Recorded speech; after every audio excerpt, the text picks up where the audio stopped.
Y bueno, lo que sí ocurrió es que cambió dramáticamente de manos la riqueza nacional.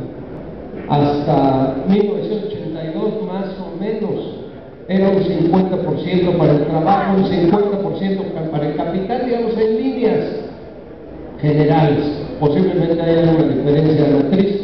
Hoy es 20% para el trabajo, 80% para el capital. La política económica sí en algo fue definitivo, en que como nunca en la historia la concentración del ingreso se centró en unas cuantas manos. En 1982 nosotros no teníamos ningún millonario importante en el mundo que pudiera estar en las grandes listas de los millonarios mundiales. Entre 1982 y hoy tenemos el cuarto lugar en millonarios en el mundo. Bueno, ustedes ya deben saberlo, el hombre más rico del mundo. 56,000 millones de dólares de fortuna. Nada más. Señor, realmente salían unos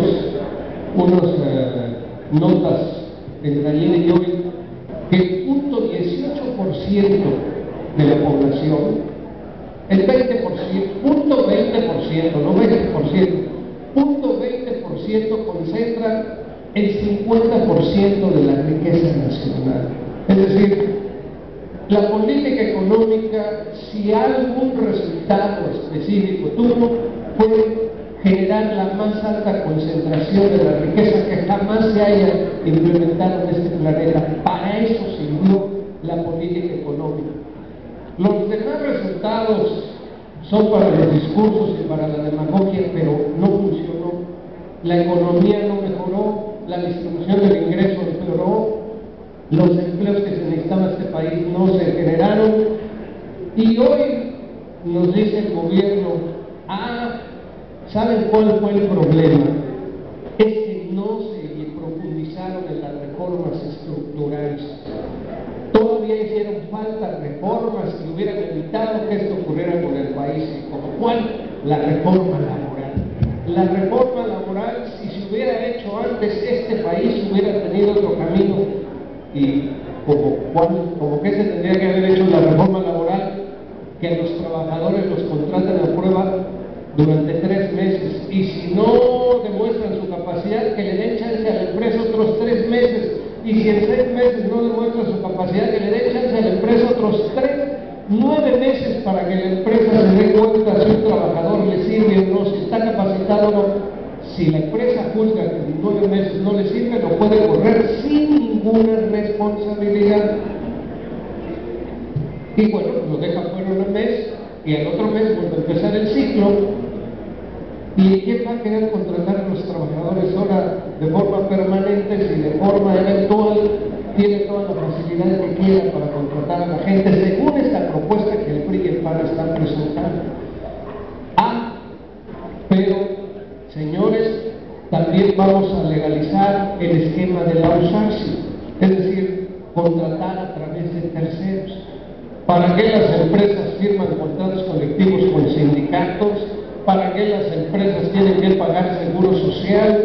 ¿Para qué las empresas tienen que pagarle prestaciones a los trabajadores? Si ahora ya se va a legalizar que hay empresas, como lo están haciendo en Teléfonos de México, el 40% de la nómina se lo llevan los empleados de confianza.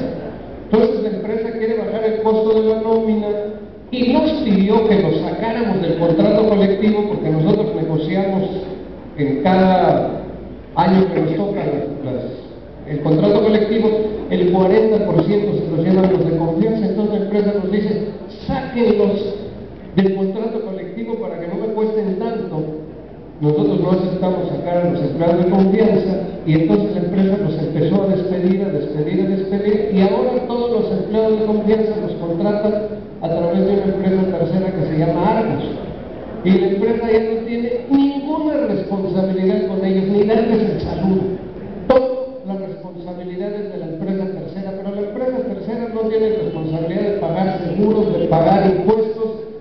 Es realmente un verdadero abuso lo que hacen las empresas terceras en relación a los derechos de los trabajadores. Si esta ley que propone el PRI y el PAN sale adelante. ¿Ustedes qué empresa creen que contrate a los trabajadores de manera directa para ser responsable de todos los derechos de los trabajadores? No lo va a haber. Ya ha habido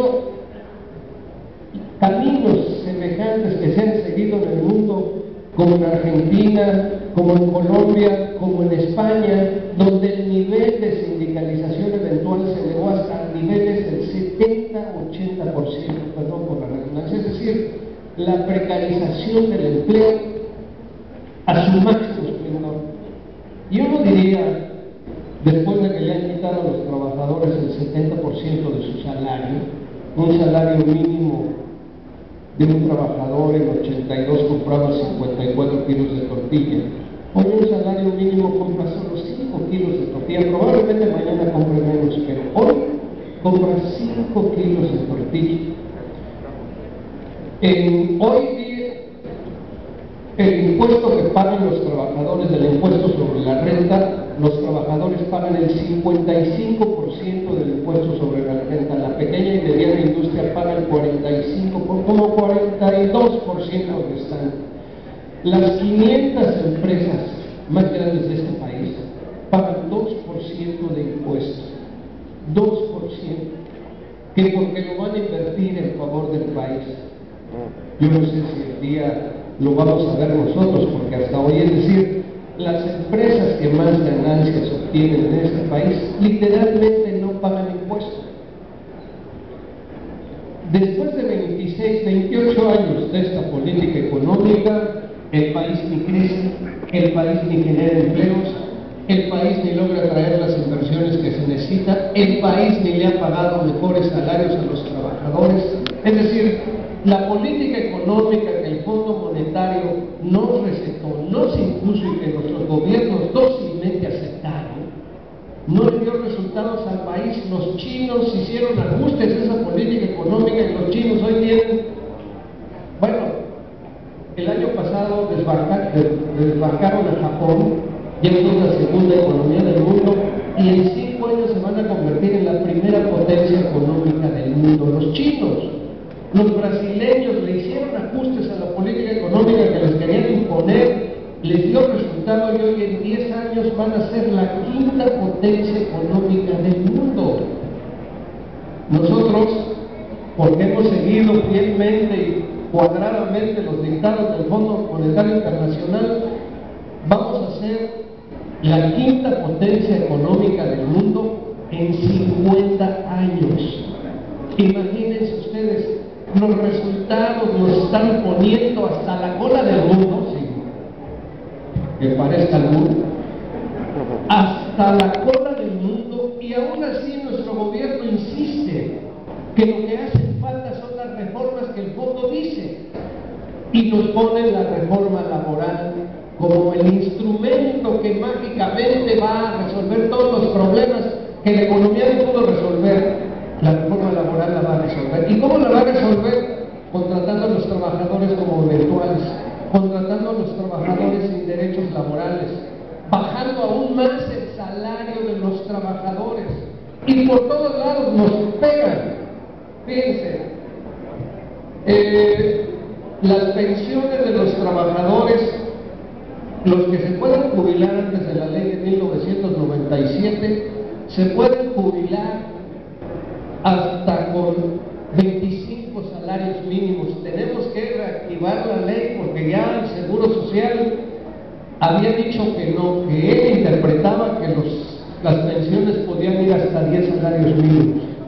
Cuando la ley dice que hasta 25, la Suprema Corte de Justicia le dio la razón y las quería bajar hasta 10, pero hubo tal inconformidad, hasta los patrones ahí se conformaron y el seguro dijo, no, las voy a respetar hasta 25, pero pueden cambiar el humor o pueden cambiar el director y otra vez vamos a estar en el mismo problema. Por eso hemos presentado una iniciativa que se mantengan hasta 25 el nivel de las pensiones que el Seguro Social da de salarios mínimos a los que entraron después de 97.